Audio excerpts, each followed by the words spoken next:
नमस्कार, MP news की इस बड़ी बहस में आप सभी दर्शकों का बहुत बहुत स्वागत है। हिंदुस्तान का दिल कहा जाता है मध्य प्रदेश को, और इसी मध्य प्रदेश को न जाने किसकी नजर लग गई है कि इन दिनों अपराधों का ग्राफ लगातार बढ़ रहा है और वर्तमान में कांग्रेस की सरकार के सामने नित नई चुनौतियां आकर खड़ी हो गई हैं। आखिर कौन है जिम्मेदार इन बढ़ते अपराधों के लिए, और कैसे विपक्ष यानी कि भारतीय जनता पार्टी अपनी सशक्त उपस्थिति दर्ज करा रही है इन तमाम मुद्दों को लेकर, और कैसे चौतरफा मध्य प्रदेश की कमलनाथ सरकार अपराधों में के मामले में घिरती जा रही है। तमाम मसलों पर बात करेंगे और जानने की कोशिश करेंगे कि जनता का पक्ष क्या है। हमारे साथ दो खास मेहमान इस बड़ी बहस में मौजूद रहेंगे। सबसे पहले मेहमानों से आपका परिचय करा दें। हमारे साथ मौजूद रहेंगे भारतीय जनता युवा मोर्चे के प्रदेश उपाध्यक्ष श्री गौरव रणदीवे जी। गौरव जी, आपका बहुत बहुत स्वागत है।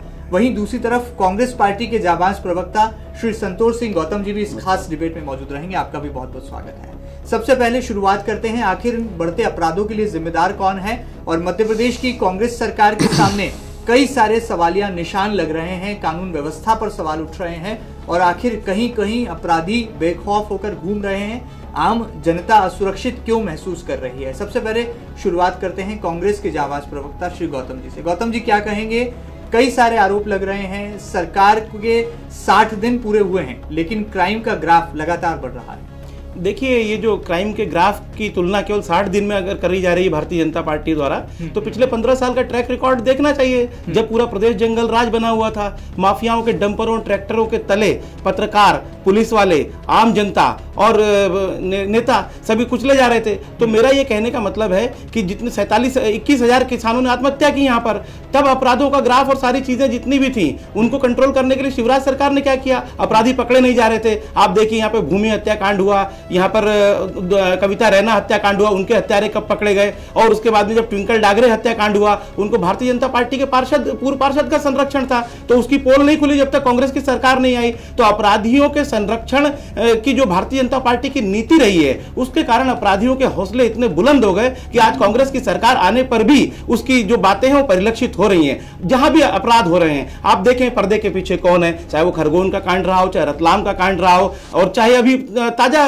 घटना रही हो चित्रकूट की, वहां पे कौन लोग सामने आ रहे हैं? भारतीय जनता पार्टी के लोग उसमें चिन्हित हो रहे हैं। तो इससे साफ जाहिर है कि भारतीय जनता पार्टी के लोगों का घटनाओं में शामिल रहने का ग्राफ कितना बड़ा था, जो कि भारतीय जनता पार्टी की सरकार के समय सामने नहीं आ पा रहा था। अब जब कांग्रेस की सरकार आई है, तो जो भी घटनाएं जहां सामने आ रही हैं, उनमें अधिकतर में अगर भारतीय जनता पार्टी के लोग आ रहे हैं, तो समझा जा सकता है कि प्रदेश में किस कदर का जंगल राज चल रहा था, जो केवल 60 दिनों में खत्म नहीं हो सकता। आप कम से कम हमें 100 दिन का समय तो दीजिए, ये जंगल राज समाप्त होगा और यहां पर सुशासन की स्थापना होगी। चलिए, यहाँ पर क्या लगता है, बीजेपी लगातार विपक्ष की भूमिका में है, और किस तरह से मध्य प्रदेश के वर्तमान हालातों को देखती है भारतीय जनता पार्टी? गौरव जी हमारे साथ हैं। गौरव जी, क्या कहेंगे आप? जो लगातार इन दिनों बढ़ते अपराध हैं, ये चिंता का विषय तो है ही, लेकिन आरोप प्रत्यारोप क्या जो लग रहे हैं वो सही है? देखिए, सबसे पहले तो मैं आपके चैनल के माध्यम से कहना चाहूँगा कि मध्य प्रदेश के जो कांग्रेस के 60 दिन हैं शासन के, मुझे लगता है मध्य प्रदेश की जनता के लिए इससे खराब दिन कभी नहीं आए होंगे। मध्य प्रदेश की ये स्थिति है जिसे हम शांति का टापू कहते थे। चाहे इंदौर हो, भोपाल हो, या मध्य प्रदेश का कोना कोना हो, मध्य प्रदेश को एक नई ऊंचाइयों पे देखा जा रहा था भारतीय जनता पार्टी के शासन में। देश में हम इंदौर स्वच्छता में नंबर 1 हुआ। अलग अलग आयामों को हम लोग भारतीय जनता पार्टी के शासन में छू रहे थे। आज ये स्थिति है कि दिन दहाड़े चित्रकूट से 2 निर्दोष बच्चों को उठा लिया जाता है। 22 तारीख तक वो वहीं रहते हैं। पूरे मध्य प्रदेश का पुलिस महकमा वहां पे जाके जाता है, क्या करता है मुझे नहीं पता, मगर अगर वो लोग उसी समय थोड़ा सा ध्यान देके खोज कर लेते तो चित्रकूट जैसी छोटी जगह पे 500 से अधिक पुलिस अधिकारी होने के बाद वो 2 निर्दोष बच्चे, मुझे लगता है कि शायद आज उनके साथ ये परिणति नहीं होती। उसके अलावा कमलनाथ जी की सरकार कांग्रेस की सरकार लगातार ट्रांसफर पोस्टिंग में इतनी व्यस्त है कि एक धंधा बना लिया है। मध्य प्रदेश में आज तक ऐसा नहीं हुआ। जमीनी पुलिस वालों को हटा दिया जाता है, जो लोग रुपए देके ट्रांसफर पोस्टिंग करा रहे हैं उनको आगे बढ़ाया जाता है। इस तरह के जो घटनाक्रम हो रहे हैं, इससे मध्य प्रदेश गिरा है। यही वो कारण है जिससे मध्य प्रदेश की साख गिरी है जी। कुछ मुद्दे राजनीति के नहीं होते, मगर इस तरह मध्य प्रदेश को अगर गुंडागिर्दी में धकेला जाएगा तो भारतीय जनता पार्टी, युवा मोर्चा, हम लोग विरोध करेंगे, सड़कों पर उतरेंगे। जी, गौतम जी क्या लगता है, क्या ये ट्रांसफर एक उद्योग की तरह पनप रहा है और जो लगातार नई पोस्टिंग हो रही है, इसे किस दृष्टि से देखा जाए? देखिए, जब भी कोई व्यवस्था परिवर्तन होता है, सत्ता परिवर्तन होता है, तो अधिकारियों के स्थानांतरण एक आम बात है, जो कि प्रशासनिक कसावट के लिए कमलनाथ जी कर रहे हैं। दूसरा, मैं अभी गौरव जी की बात से असहमत हूं। उन्होंने कहा कि जब अपराधी पकड़े क्यों नहीं गए, जबकि 500 से अधिक पुलिसकर्मी वहां चित्रकूट में मौजूद थे। मैं ये कहना चाहता हूं कि गौरव जी को, मैं पूरा प्रदेश इस घटना से स्तब्ध और दुखी है, लेकिन यहाँ पर राजनीति इसलिए नहीं करना चाहिए कि जो घटनाक्रम हुआ वो कहाँ हुआ। जो विक्टिम था वो उत्तर प्रदेश का था, जो अपराधी थे वो उत्तर प्रदेश के थे, बच्चे उत्तर प्रदेश के थे, केवल वो पढ़ने 4 किलोमीटर दूर चित्रकूट में मध्य प्रदेश की सीमा में आते थे। और जो घटना हुई जो स्थान चिन्हित हुआ घटना का, वो भी उत्तर प्रदेश का बांदा जिला था। तो इनको मध्य प्रदेश की सरकार पर आक्रोशित होने से पहले योगी सरकार पर भी उतना ही आक्रोशित होना चाहिए, क्योंकि सारा घटनाक्रम ही वहां का है। जब मध्य प्रदेश की पुलिस ने योगी की सरकार से सहायता मांगी कि आपके वहां अपराधी गए हैं, तो उनको वहां से कोई सहायता नहीं मिली। फिर भी मध्य प्रदेश की पुलिस ने उन्हें चिन्हित किया और अपराधी पकड़ लिए गए हैं। तो गौरव जी को तो ये कहना चाहिए कि हाँ, भले ही इसमें विलंब हुआ, लेकिन मध्य प्रदेश की सरकार की भूमिका इसमें सशक्त रही, क्योंकि उत्तर प्रदेश की सरकार की तरफ से कोई सहायता नहीं मिली। एक सवाल मेरे मन में है कि जो अपराधी होते हैं या जो अपराध है, इसकी कोई सीमा नहीं होती। इससे मध्य प्रदेश और उत्तर प्रदेश में बांटा नहीं जा सकता। जो लोगों का गुस्सा था, आपकी बात से सतना में जिस तरह से लोग निकल कर आए, गाड़ियां जलाई, धारा 144 प्रशासन को लगा, तो ये सवाल तो उठता है। नहीं, आप बिल्कुल सही कह रहे हैं। मैं कह रहा हूं कि पूरा मध्य प्रदेश स्तब्ध दुखी है, लेकिन मैं ये कह रहा हूं कि उतनी ही जिम्मेदारी उत्तर प्रदेश सरकार को भी कोऑर्डिनेट करना चाहिए था। मध्य प्रदेश करना चाहिए था या नहीं करना चाहिए था, मैं ये पूछ रहा हूं। उसके बाद भी मध्य प्रदेश पुलिस ने अपराधियों को गिरफ्तार किया है, और कमलनाथ जी ने आश्वासन दिया है कि दोषियों को कड़ी से कड़ी सजा मिलेगी, और हमें उनके वचन पर भरोसा करना चाहिए। चलिए, यहाँ पर ये बड़ी बात है, किस तरह से इस गंभीर मुद्दे पर कहीं सियासत ना हो, ये डर भी सता रहा है। और लगातार जिस तरह से इस मुद्दे पर आरोप और प्रत्यारोप चल रहे हैं, कहीं ना कहीं सवाल उठता है कि क्यों आखिर कमलनाथ सरकार बनते ही अपराधों की बाहर आ गई है। जिस तरह से आरोप और प्रत्यारोप चल रहे हैं और मध्य प्रदेश की जनता सब कुछ देख रही है, 15 सालों का शिवराज और उसका हिसाब भी जनता के पास है, और अब तक 60 दिनों की कमलनाथ सरकार का हिसाब भी जनता धीरे धीरे बना रही है। ऐसे में ये अपराधी आखिर क्यों बेखौफ होते जा रहे हैं, और कहां पर पुलिस प्रशासन को सख्ती बरतने की जरूरत है? भारतीय जनता युवा मोर्चा के प्रदेश उपाध्यक्ष हैं गौरव रणदीवे जी। गौरव जी, क्या लगता है, क्या विपक्ष में सही भूमिका निभा रही है आपकी पार्टी, और ये जो बढ़ते अपराध हैं कहीं चिंता का विषय आपको बनते नजर आ रहे हैं? देखिए, मैं सबसे पहले तो 2-3 विषयों पे आपका ध्यान आकर्षित करना चाहूंगा। जी जी। बहुत सोचने की बात है, जब मध्य प्रदेश पूरा संवेदना में था, सारे लोग स्तब्ध थे, सारे लोग आश्चर्यचकित थे कि हमारे देश में इस तरह, हमारे मध्य प्रदेश में इस तरह की घटना हो रही है कि 2 छोटे छोटे नन्हे मुन्ने मासूम बच्चों को दिन दहाड़े उठा लिया जाता है और फिर उसके बाद उन्हें मार दिया जाता है। उस समय जब माननीय मुख्यमंत्री से पूछा गया, कमलनाथ जी से पूछा गया, तो उस और ध्यान आकर्षित करने की बजाय वो पुलिस की प्रेस कॉन्फ्रेंस से पहले ये कहते दिखे कि उसमें जो लोग लिप्त हैं वो फलानी उससे जुड़े हैं या इससे जुड़े हैं। हर चीज़ को पॉलिटिकली मोड़ना, हर चीज़ को पॉलिटिकली उसको बदनाम करना, ये जो कांग्रेस सरकार कर रही है, मैं आपके चैनल के माध्यम से बहुत गंभीरता से कहना चाहता हूं कि अपराधियों का कोई जात धर्म नहीं होता, उनका कोई संगठन नहीं होता, उनकी कोई पार्टी नहीं होती। जो अपराधी हैं उन्हें कड़े से कड़ा दंड देना चाहिए, और इस तरह के निशंस अपराध करने वालों को तो मैं मांग करता हूं फांसी होना चाहिए। उसको भी आप पॉलिटिकली मोड़ रहे हैं, आप बता रहे हैं कि वहाँ ये झंडा मिला, उस झंडे की गाड़ी थी, ये मोटरसाइकिलें मिली। अरे भाई, आप लोग इतने दिन, मैं फिर वही बात दोहरा रहा हूं कि चित्रकूट एक छोटी सी जगह है, 12-13 तारीख को उन 2 नन्हे मुन्ने बालकों का अपहरण होता है, पूरा मध्य प्रदेश का पुलिस प्रशासन वहां पहुंचता है, एडीजे रैंक के, डीआईजी, आईजी रैंक के लोग वहां रहते हैं। आप अगर वहां प्रॉपर सर्चिंग ही कर लेते तो आज हम उन दोनों को नहीं खोते। पुलिस का फेल्यूर, प्रशासन का फेल्यूर, सरकार का फेल्यूर, आप दूसरी तरफ डाइवर्ट करने की कोशिश कर रहे हैं। आप ट्रांसफर पोस्टिंग में, मैं बात करूं इंदौर की, एक दिन में 4-4 हत्याएं हो रही है, चेन स्नेचिंग हो रही है। ये हमारा इंदौर नहीं था, ये हमारा मध्य प्रदेश नहीं था। अपराधियों में भय था, अपराधियों में डर था।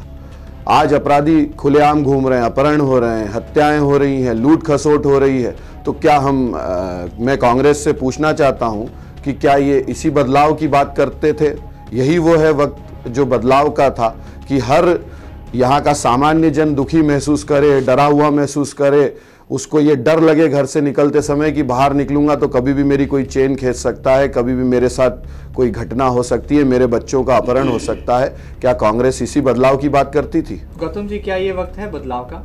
बिल्कुल, ये वक्त है बदलाव का। इतना लंबा समय हो गया, 15 साल का जंगल राज चला है, इसको सुधारने में कुछ वक्त लगेगा। नेशनल क्राइम रिकॉर्ड ब्यूरो जो एनसीआरबी की रिपोर्ट हर साल प्रस्तुत होती थी, उसमें मध्य प्रदेश लगातार अव्वल रहा अपराधों में। आप सब जानते हैं, ये कोई छुपे हुए आंकड़े हैं क्या? ये सरकारी आंकड़े हैं, जिसको पूरा मध्य प्रदेश को पता है कि नेशनल क्राइम रिकॉर्ड ब्यूरो में मध्य प्रदेश की क्या स्थिति थी। लेकिन हाँ, ये सारी स्थितियों को सुधार कर मध्य प्रदेश की कमलनाथ सरकार 100 दिन में जो अपना रिपोर्ट कार्ड प्रस्तुत करेगी तो आपके सामने आ जाएगा कि अपराधों पर किस तरीके से नियंत्रण हुआ है। और जहां तक ट्रांसफर पोस्टिंग की बात है, तो ट्रांसफर और पोस्टिंग ये हमेशा नई सरकार अपने हिसाब से व्यवस्था बनाती है कि कौन सा अधिकारी किस जगह जाएगा और कैसे अपनी व्यवस्थाएं संभालेगा। और जहां तक ट्रांसफर उद्योग की बात हो रही है, ट्रांसफर उद्योग का शब्द ही भारतीय जनता पार्टी के शासनकाल के दौरान आया, जब लोगों को पता लगा कि नोट गिनने की मशीनें तक लगी हुई हैं लोगों का ट्रांसफर उद्योग के नोट गिनने के लिए, तो ये पूरा प्रदेश जानता है। लेकिन जब से कमलनाथ जी की सरकार बनी है, पूरी तरह से ट्रांसपेरेंसी से काम हो रहा है और कमलनाथ जी ने कहा है कि हम मतलब वर्षों में नहीं, दिनों में विकास करते हैं और हम अपना 100 दिन का रिपोर्ट कार्ड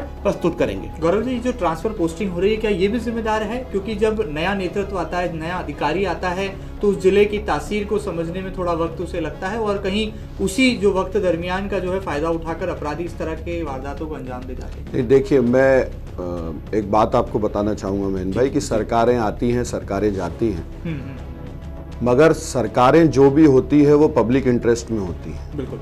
और ये जो कांग्रेस सरकार आई है, आप इसके 30 दिन 60 दिन उठा के देखिए, तो वो शुरू दूसरे दिन से ही उन्होंने ट्रांसफर पोस्टिंग चालू कर दी। वो अधिकारी जो जमीन पे समझते थे, अपराध पे जिनका पकड़ थी, कंट्रोल था, उन सबको हटा के ऐसे लोगों को चुन चुन के भेजा जा रहा है जिन लोगों को उस जगह की ज्योग्राफिकली कोई पहचान नहीं है, उस जगह के बारे में पता नहीं है, और सिर्फ इसलिए भेजा जा रहा है क्योंकि ये धंधा चल रहा है। ट्रांसफर पोस्टिंग आज तक इतनी 60 दिनों में आप भी उठा के देखिए, आप पूरे मध्य प्रदेश का आंकड़ा उठा के देखेंगे तो आप भी अचंभित हो जाएंगे कि इतने सारे अधिकारियों को बल्क में एक साथ इधर उधर कभी नहीं किया गया किसी शासन प्रशासन में, जो हाल कमलनाथ जी की सरकार में हुआ है। और उसके बाद फिर वो लोग जब डिसीजन लेते हैं, उन्हें पता चलता है कि यार ये कुछ गलत हो गया, तो फिर उसको रिवर्ट बैक करने की कोशिश कर रहे हैं। कहीं पुलिस अधिकारी, कहीं प्रशासनिक अधिकारी कोर्ट से स्टे लेके रुके हुए हैं। इस तरह का वातावरण अगर मध्य प्रदेश में पुलिस में भय है, प्रशासन में भय है, तो वो काम कहाँ करेंगे? वो ट्रांसफर पोस्टिंग में ही उलझे हुए हैं, वो अपने आप को बचाने में उलझे हुए हैं। जनता की तरफ ध्यान देना, लॉ एंड ऑर्डर को कंट्रोल करना, चीज़ों को ठीक करना, ये जो उनकी प्रायोरिटी ड्यूटीज़ हैं, उसके लिए सरकार उन्हें काम ही नहीं करने दे रही। एक छुटभैये कांग्रेसी नेता जाते हैं और गुंडागिर्दी करते हुए कहते हैं कि तुम्हें आधे घंटे में हटा देंगे। मैं आपको एक उदाहरण बता रहा हूं, कलावती भूरिया विधायक बनी, वो मन से कहती है कि शाम तक कलेक्टर नहीं रहेगा और शाम को कलेक्टर का ट्रांसफर हो जाता है। तो ये किस तरह का आप उदाहरण मध्य प्रदेश में प्रस्तुत करना चाह रहे हैं, किस तरह का वातावरण बनाना चाह रहे हैं, आप ये दादागिरी करके किसको डराना चाह रहे हैं, प्रशासनिक अधिकारियों को क्या संदेश देना चाह रहे हैं? अगर यही कमलनाथ सरकार की नीति है तो मुझे लगता है इस पे जनता भी विचार करेगी और इसका जल्दी जवाब इन्हें मिलेगा। गौतम जी, क्या ये आरोप सही है कि जो छुटभैये नेता हैं आपकी पार्टी के, क्या वो तबादले कराने की ताकत रखते हैं? और क्या ऐसा वक्त बदलाव आ गया है कि जैसा नेता चाहेंगे या जैसा कार्यकर्ता चाहेंगे वैसा अफसर करेंगे? देखिए महेंद्र जी, मैं बड़ी विनम्रता से एक बात कहना चाहता हूं कि भारतीय जनता पार्टी के समय एकल खिड़की प्रणाली थी। आप सबको मालूम है इस प्रदेश में साधना टैक्स लगता था और अधिकारी जो है वो सीधे सीधे मुख्यमंत्री से बात करते थे और उनके नेताओं की चलती नहीं थी। तो सभी को पता है कि जो भाजपा के नेता थे, विधायक थे, वो रोते रहते थे इस बात के लिए कि हमारी चल नहीं रही और अधिकारी बिल्कुल इस बात का विरोध करता हूं। मेरी बात समाप्त हो जाने दीजिए।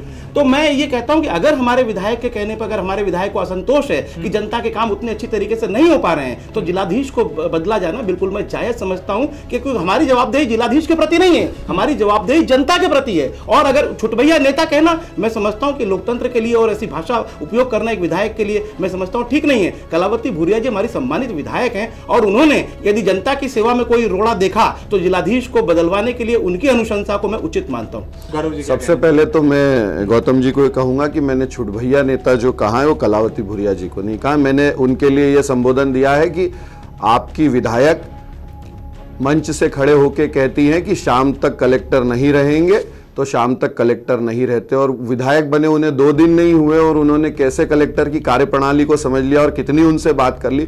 खैर, ये आप लोगों का पॉलिटिक्स का, अपनी पार्टी पॉलिटिक्स का विषय।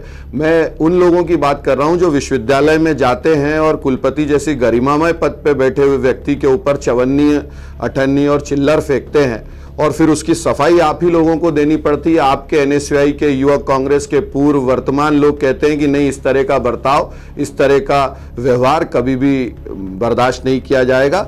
और इसी तरह के लोग आए दिन पूरे मध्य प्रदेश में टीआईओ को, सीएसपीओ को और इनको धमकाते घूम रहे हैं कि अब हम लोगों की सरकार आ गई है और हम लोग चाहे जो करेंगे, चाहे जिसका ट्रांसफर करा लेंगे। और उसकी परिणति है कि आप देखिए, एक एक दिन में 50-50 ट्रांसफर हो रहे हैं। आप इसको क्या कहेंगे कि एक विश्वविद्यालय के कुलपति पे एनएसयूआई और युवक कांग्रेस के कुछ नेता जाते हैं तथाकथित और चिल्लर फेंकते हैं? क्या यही कांग्रेस का शासन है? क्या यही हम जो शिक्षा का मंदिर जिसे मानते हैं, जिससे हजारों लाखों लोग इंदौर यूनिवर्सिटी से शिक्षा ग्रहण करके, मैं भी उस विश्वविद्यालय का छात्र रहा हूं, और हम लोगों ने वहां पे, हम लोगों ने भी राजनीति की है, मुद्दों की राजनीति की है, हम लोगों ने उस पद के डेकोरम को, तो ये मैं छोटी छोटी चीजें जो आपको गिना रहा हूं, जिसके कारण पूरे मध्य प्रदेश में, चाहे शिक्षा हो, चाहे पुलिस हो, चाहे एडमिनिस्ट्रेशन हो, चाहे कोई सी भी जगह हो, हम लोग दादागिरी करेंगे और हमारी बात नहीं सुनी जाएगी तो हम आपका ट्रांसफर करा देंगे। सीधे सीधे कांग्रेसी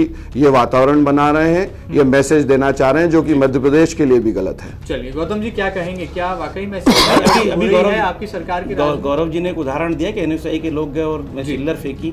मैं इनको कल के एक घटना सुनाना चाहता हूँ कि मीडिया में साफ दिखाया गया कि विद्यार्थी परिषद के कुछ नेता विश्वविद्यालय में पहुंचे और उन्होंने बेशरम के जो पत्तियां होती हैं उसके माला पहनाने की सोची कुलपति और अन्य लोगों को, और जब उन्होंने इनकार किया तो मुंह पे कालिक पोतने की बात की गई, जिसके कारण मजबूरीवश उनको बेशरम की माला पहननी पड़ी। तो ये लोग आदर्श की बातें हमें सिखा रहे हैं, जबकि खुद अपने आचरण पर इनको ध्यान देना चाहिए गौरव जी की विद्यार्थी परिषद को। तो ये सब बातें राजनीति में चलती रहेंगी। मैं केवल आपको इतना विश्वास दिलाता हूं कि कमलनाथ जी की जो सरकार बनी है ये भूतो न भविष्यति है, क्योंकि इसके जो कमलनाथ जी ने अभी कहा कि मैं 100 दिन का जो रिपोर्ट कार्ड प्रस्तुत करूंगा, उसी में इतने सारे निवेश की बात होगी कि मध्य प्रदेश का युवा बेरोजगार नहीं रहेगा, 70% रोजगार यहाँ के स्थानीय युवा को मिलेगा। और जो उनकी फोन पे बात हुई है, जिसके लिए बड़ी बड़ी इन्वेस्टर समिट होती थी, करोड़ों अरबों रुपए फूके जाते थे, लेकिन उसका कोई नतीजा नहीं निकला, कोई व्हाइट पेपर उस पर सामने नहीं आया। लेकिन कमलनाथ जी ने केवल फोन पर और उद्योगपतियों से बात करके मध्य प्रदेश में इन्वेस्टमेंट का एक नया वातावरण बनाया है, और 1 साल के अंदर उन्होंने कहा है कि इतना इन्वेस्टमेंट इस प्रदेश में आएगा जितना कि इस मध्य प्रदेश में कभी आया नहीं था।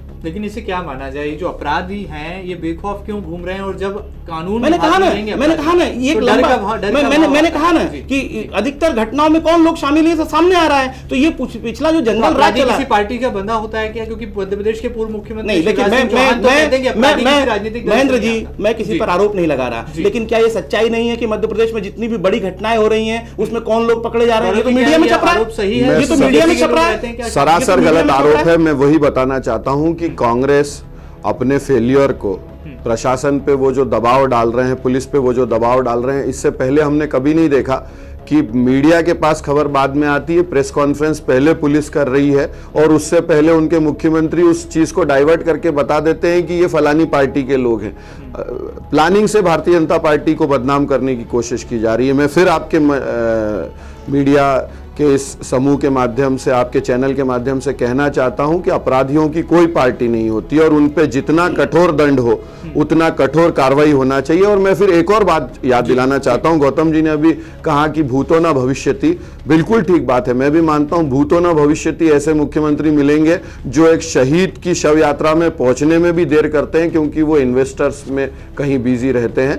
तो ये एक संवेदनहीन सरकार बनी है जिसको युवाओं की चिंता नहीं है, शहीदों की चिंता नहीं है, जनता की चिंता नहीं है। जबलपुर में शहीद परिवार के समय पे पहुंचने की बजाय वहां उनका इंतजार किया जाता है और वहां ये स्थिति बनती है कि जब वो पहुंचते हैं तो लोग उनके विरोध में नारे लगाते हैं। इतनी संवेदनहीनता किसी मुख्यमंत्री में मैंने इससे पहले नहीं देखी। तो क्या ऐसी सरकार गिरा देंगे आप आने वाले वक्त? नहीं, देखिए ये मेरा विषय नहीं है कि सरकार रहेगी नहीं रहेगी, मगर हाँ ये तय है कि जो मैंडेट जनता ने हमें दिया है या जो मैंडेट जनता ने उन्हें दिया है, उन्हें मान के चलना चाहिए कि सरकार में ठीक से काम करेंगे तो सरकारें बनी रहेंगी, नहीं तो ये जनता है, ये देना जानती है तो लेना भी जानती है। गौतम साहब क्या कहेंगे? क्या सीएम साहब संवेदनहीन है और जिस तरह से लगातार बीजेपी यहाँ पर आक्रामक अंदाज में आपकी पार्टी और आपकी सरकार को घेर रही है, क्या जो तमाम आरोपों की झड़ी लग गई है, ये नई चुनौती आपके सामने खड़ी हुई है? जिस शहीद के घर जाने की बात कर रहे हैं गौरव जी,